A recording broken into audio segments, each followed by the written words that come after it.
Coucou tout le monde, j'espère que vous allez toutes et tous bien.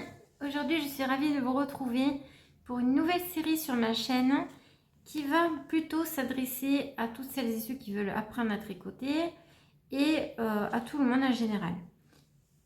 Aujourd'hui, je vous fais une petite vidéo pour apprendre à celles qui ne savent pas comment lire les étiquettes des pelotes.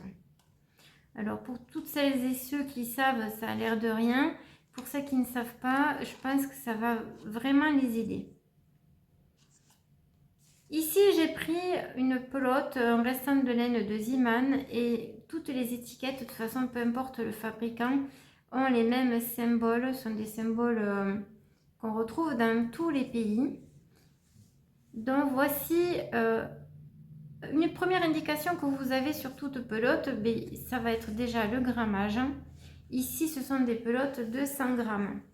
Et comme vous l'avez appris certainement avec moi sur ma chaîne, je vous apprends aussi que quand on réalise un ouvrage, peu importe si vous suivez d'autres chaînes, la personne va peut-être vous dire il vous faut 2 pelotes de 100 grammes. Alors moi, je vous mets en garde parce que deux pelotes de 100 grammes, ça ne veut rien dire.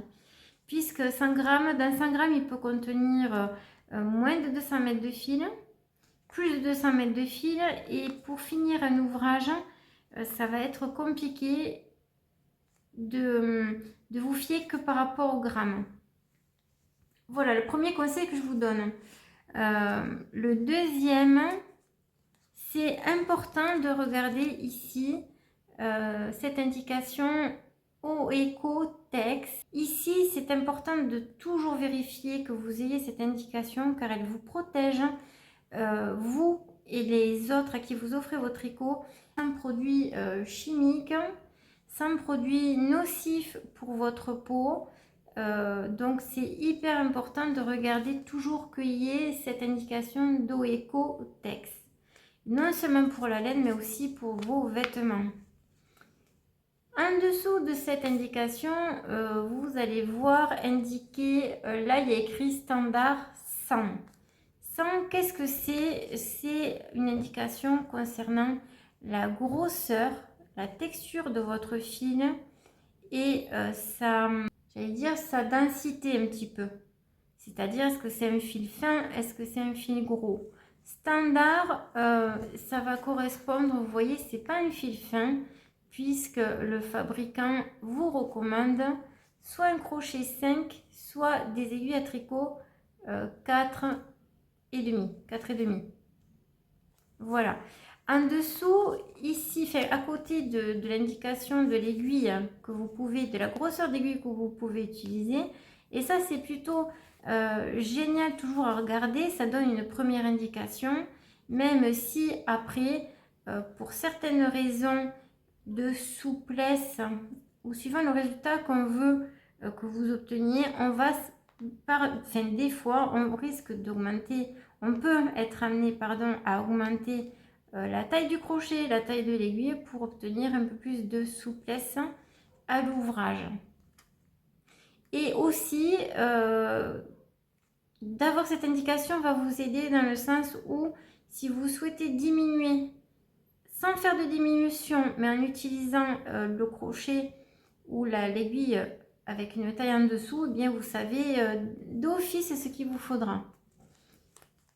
À côté, vous avez une autre indication ici qui n'est pas des moindres, puisque ici on vous dit que 16 mailles avec l'aiguille 4,5 ou 5 suivant la méthode que vous utilisez vous donnera un carré de 10 cm sur 10. Alors ici, on vous indique que pour avoir un taille 40, un pull en taille 40, il vous faudra environ 600 grammes. 600 grammes de laine. Ici, vous avez le code d'entretien et on vous dit que cette laine est lavable à 30 degrés en machine.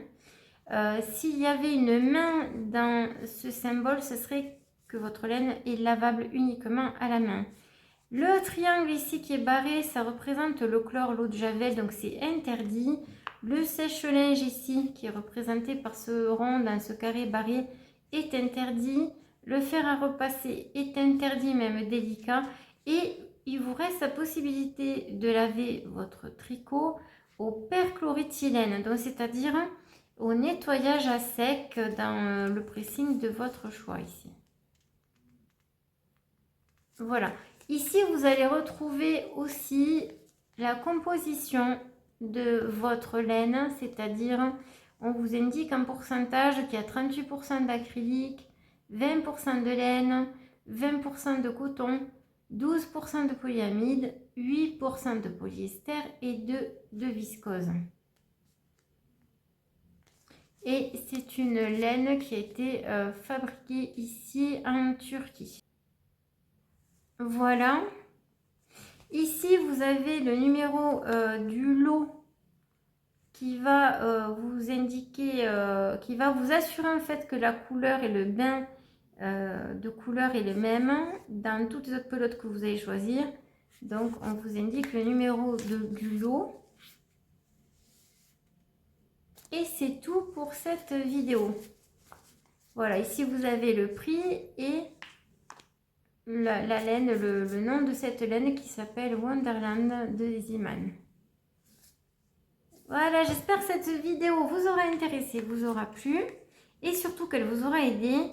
Si c'est le cas, mettez-moi s'il vous plaît un petit pouce en l'air, ça fait toujours plaisir. Et moi je vous dis à très bientôt pour de prochaines vidéos. Ciao ciao, stay bye.